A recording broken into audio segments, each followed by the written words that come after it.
Okay, this is like a town hall. Do you want to just take any questions from the audience? Absolutely. I was curious, for, as we were saying, coming out of COVID, and, this really put a crunch on things out there. But this is what I said to everyone.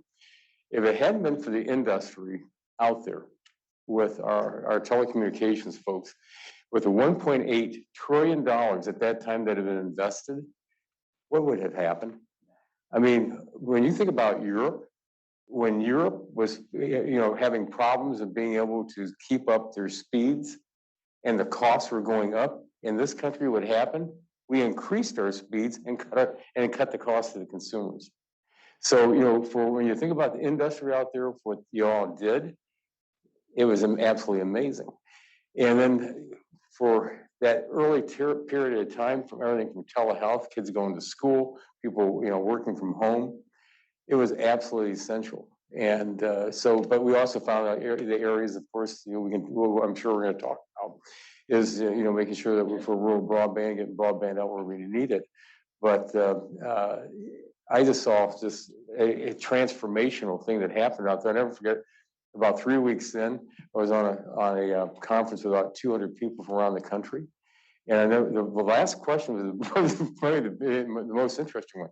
I said, they said, do you think we're ever going to get back to normal? I said, you know what? After what's just happened in the last 3 weeks, here it is, all of you from around the country didn't even get here. You're all on this right now. This could be the new normal, or how we're going to integrate this all together now. So, no, it was a very transformational time.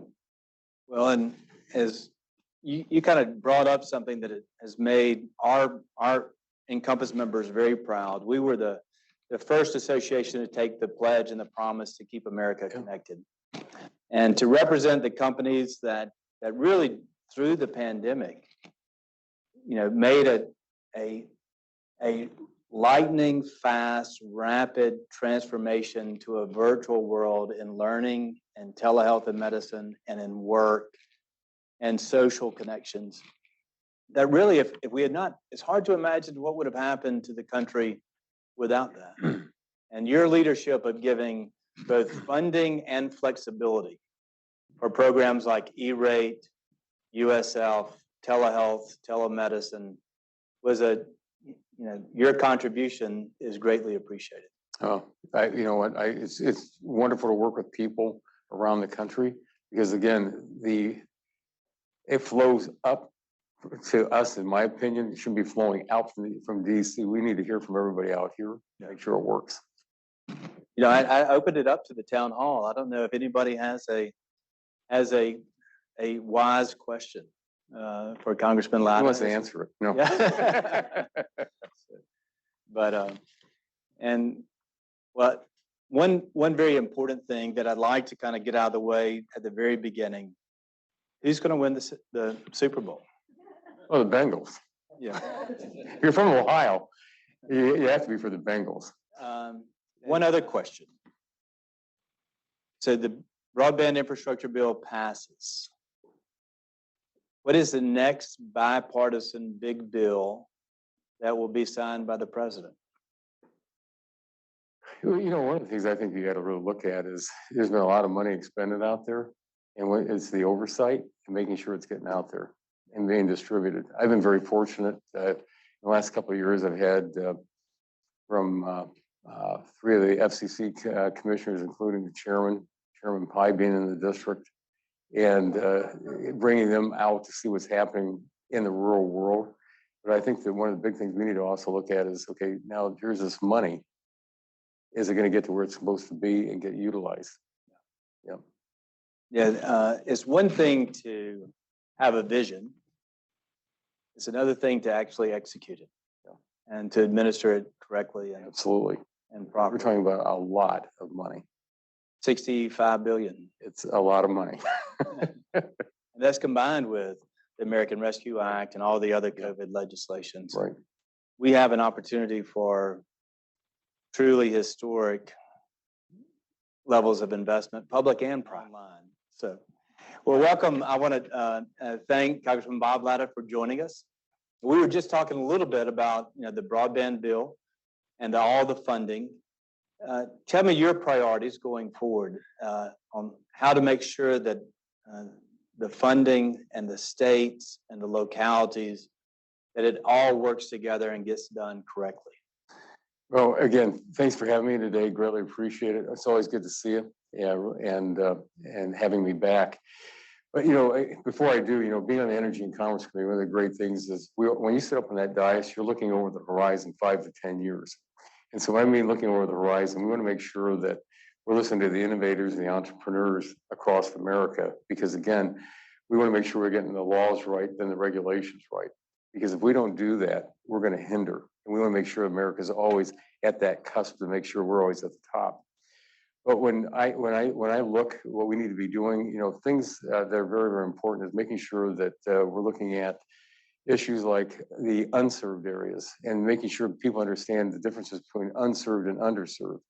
I know when I was on a Zoom with the White House, with the Vice President, with the rankers on the telecom side, that it's really important to remember we got to make sure that we're getting this out to the people that don't have it. Because when we, especially during the pandemic early on, we found out so many regions of the country.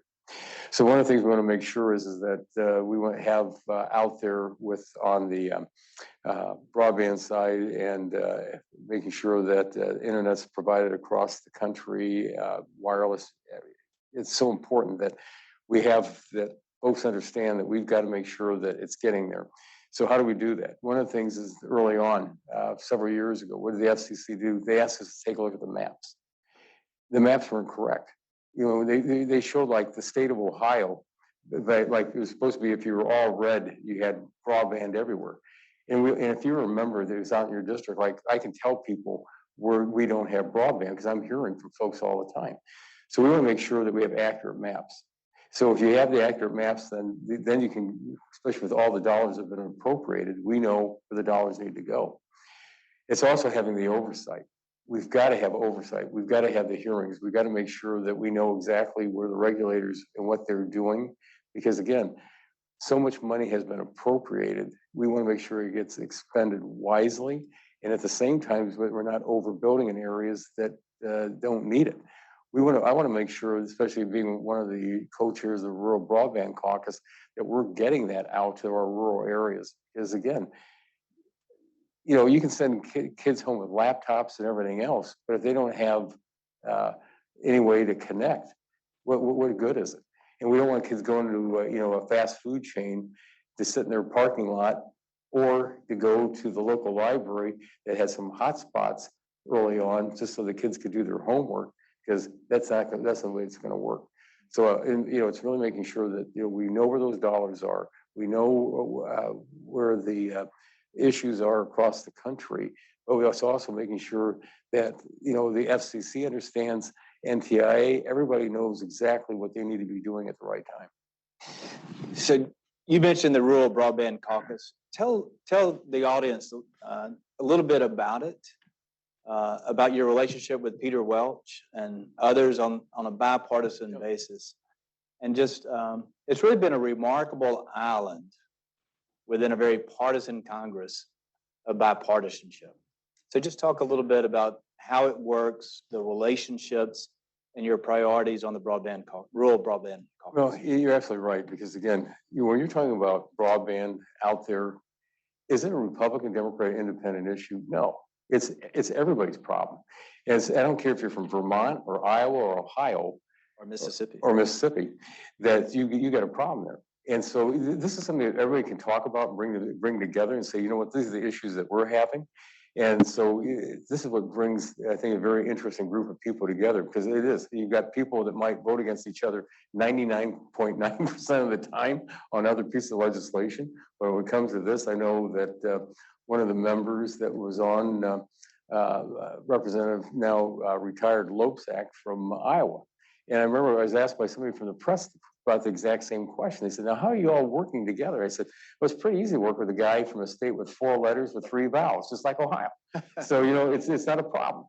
But, and again, what I've really seen from the FCC commissioners in the past is that they want to get out and see where the problems are. And so when I've had the commissioners in my district, in Northwest, West Central Ohio, and Commissioner Carr is a climber. I took great pictures of him up on top of high things. But for us, we want to make sure that we get that broadband out. And again, we all understand how important it is, because again, when you're talking about on the educational front, on the telecommunications front, but when local hospitals can connect in with another larger hospital, so somebody doesn't have to travel 400 or 500 miles. They can have tests run and everything being done by telemedicine in front of somebody else 500 miles away. Or you're in a situation where you're in business. If you're, our smaller communities, if they don't have it, they're going to wither and die. And nothing, I don't want to put anybody on the spot, but I usually ask this one question: when was the last time you looked at the Yellow Pages? Think about that, because I was trying to explain Yellow Pages to my children the other day. Well, that's why you have to do that, because if you think about it, what do people do now? If they want to find something, they go straight on. They can sit down in front of that computer. But if you're a small company trying to make a product someplace else, and they're not connected, or they have bad connection, they're going to be out of business. And so from up country in Vermont to Northwest Ohio to out west, we all understand the same problems we have. Tell everyone what your district is like, and in Northwest Ohio. And yeah, so what are the communities, the towns, the industries? Is it mostly rural, suburban, urban, or a mix? I think the best way to describe my district is that it's a microcosm of the United States. I have 66,000 in the city of Toledo. I have the suburbs around the Toledo area, and then I go to some of the most rural areas you're going to have in Ohio. So I mean, it's just completely interesting. But my days are never boring, because it changes every 15 minutes. I have 86,000 manufacturing jobs. I have the largest food processing plant in the world in my district, which is Campbell's Soup. I have Central Foundry in Defiance. I have probably the largest pre-manufactured furniture maker maybe in this hemisphere, with Souder Manufacturing in a small little village in Archbode. I have float glass. I have two steel companies in the district, and so you put all this together, it's unique. But when I go into the companies, I'm always interested. When I'm home, I do a county a day usually, but I always like to ask questions about what type of machinery they're running today. They're connected. And so it's amazing when somebody's out on a floor and they can tell you how many units are being made that second. And that's what, so the old days of somebody being out there with an adding machine and trying to write stuff down, that's all gone. And so it's so important when I look at making sure that we keep going the way we're at, that 86,000 jobs out there are dependent on what you all provide. Well, as you talk about your district and all of its diversity, getting the mapping, the broadband mapping of where broadband exists, at what speed, so that everyone in every town, every rural area, every farm, every small business can be connected. What do you think is the most important for the FCC to get the maps right and get them done on time, so that the funding can then flow across the country? And is there anything that Congress can do to encourage the FCC to meet its schedule? It's oversight. It's oversight. And that's what we need to be doing in committee all the time. We want to make sure that, because you laid it all out, we have to have all of that. And so for us, again, going back to what we do, that money's out there, it's been appropriated. We want to make sure that they get it right and that we have the maps. And then the other important thing is we have to engage the FCC and to go with the other agencies across the federal government and departments, that they've got to use their maps.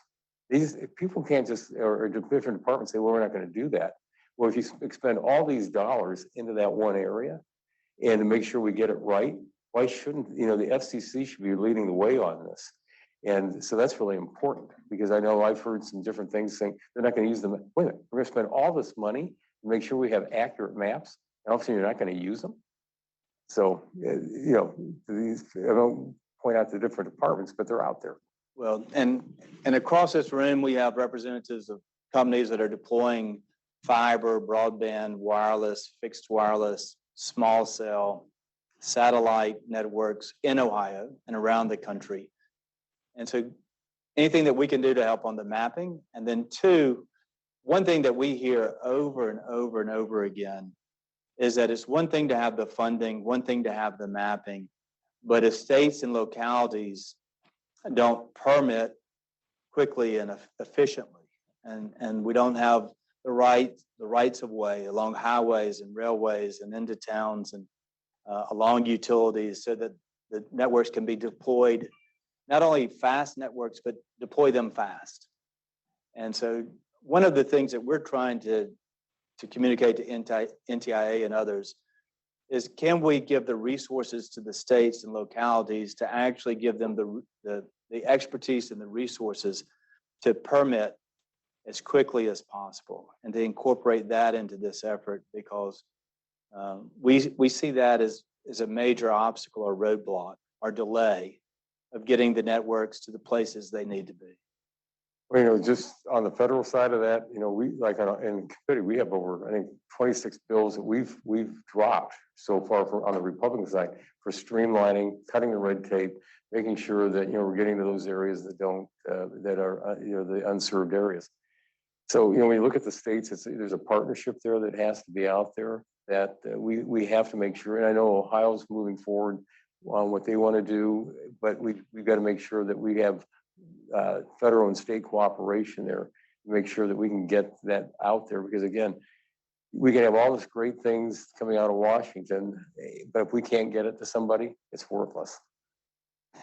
I also want to talk a little bit about spectrum policy and 5G, not only the importance of mobility in all parts of your district and to the manufacturers and the Internet of Things and the connectivity and advanced manufacturing, but how important that is in our rivalry with China. And so any thoughts on spectrum policy, spectrum coordination among our agencies, how to avoid the FAA, FCC, 5G mishap that just occurred?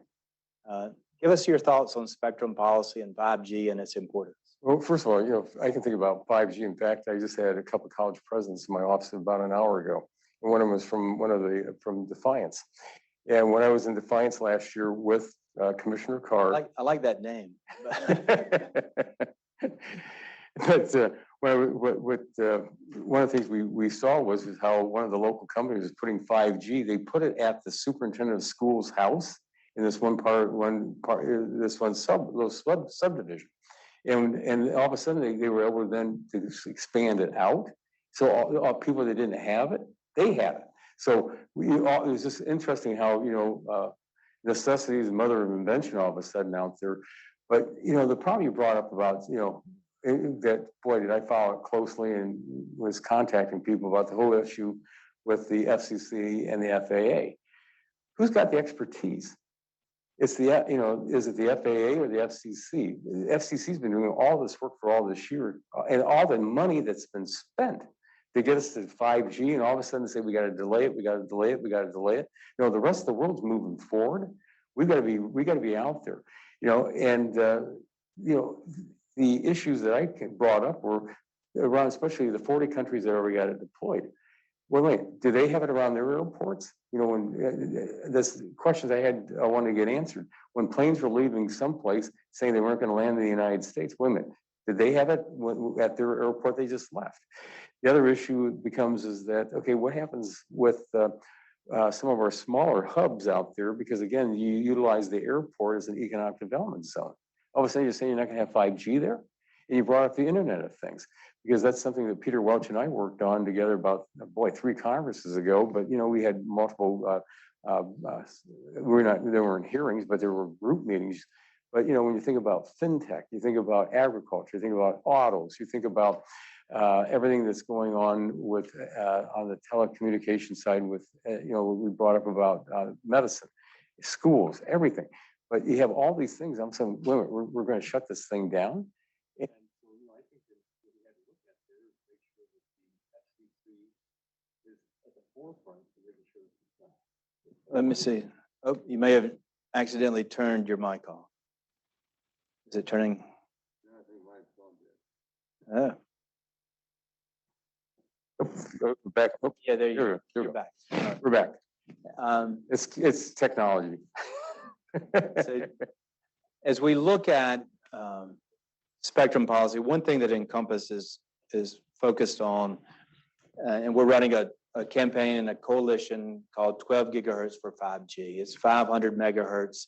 The great thing about it is unencumbered, which means there's no conflict with FAA, DOT, DOD, and it would allow what is now licensed just for satellite use to be both commercial terrestrial 5G as well as satellite. And we believe that it can be done without interference between those two services. We want to come by and visit with you about it. The FCC is nearing the end of their proceeding, and it could be a very critical band for mid-band spectrum or our race to 5G, and especially in rural areas for fixed wireless, other types of opportunistic sharing, and 5G deployment. So we think it holds great promise, great potential, without a lot of problems that many of the other bands have. Well, that's a very important point, because again, I've sat through so many different meetings about, oh, you can't be here, you can't be there. But you know, we're at a point we're gonna have to squeeze everything out we possibly can. We also have those guards out there to make sure we're protecting where we have to. But you know, how wide do they have to be? Because I've sat through meetings where they said absolutely no, and then a few weeks later or a few months later, you're like, well, maybe we can actually do this. And it's just like, so we got to find those sweet spots. But again, it's just like everything else. We don't need less, we need more, because it's just everything, you know, what happens when, you know, because I worked on the autonomous vehicle legislation that was passed in the 115 Congress. And unfortunately, you know, we didn't get through the Senate, but it passed unanimously out of committee. We had over 300 just staff meetings alone on this. But just think of when you have tens of millions of cars out there, they're going to be connected. You know, you know, so we have, you know, different issues there. But all these things are all coming. And, you know, I did the precision agricultural legislation because I have my largest ag producing district in the state of Ohio, along with everything else. Well, you want to get out there, you have your combines, your tractors, everything talking. It'll help farmers produce more and make more. So we have all these things, but the future is, I guess I'm a eternal optimist. I see it that, yeah, we can get this thing done.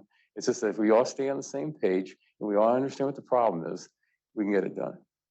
Well, if our country ever needed eternal optimists, especially serving in Congress, now is the time. And what you talk about is really the meaning of 5G, the purpose of 5G. It is the advanced applications it enables, and advanced manufacturing, precision agriculture, telemedicine, quantum computing, artificial intelligence, the things that will determine whether the U.S. leads the future or China.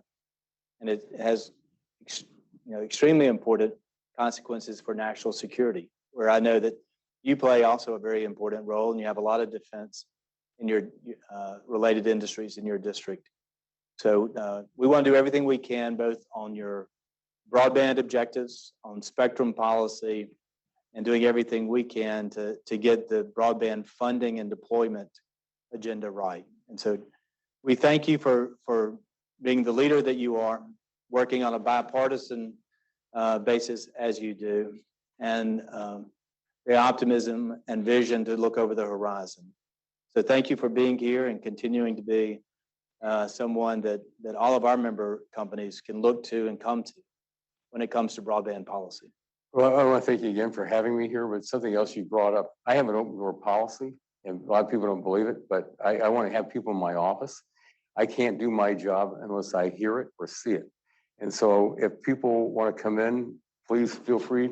The door is open, because I got to hear from you all. I can't, you know, years ago when I was in the Ohio legislature, and I chaired the Judiciary Committee, so we had a lot of bills that came through us. But I always said this to people: if you ever heard a member come back on Tuesday morning and say, You know, I was driving back the other night from Columbus at 11 o'clock, and I came up with this great idea for a piece of legislation. I always told everybody this: run, because they didn't talk to anybody.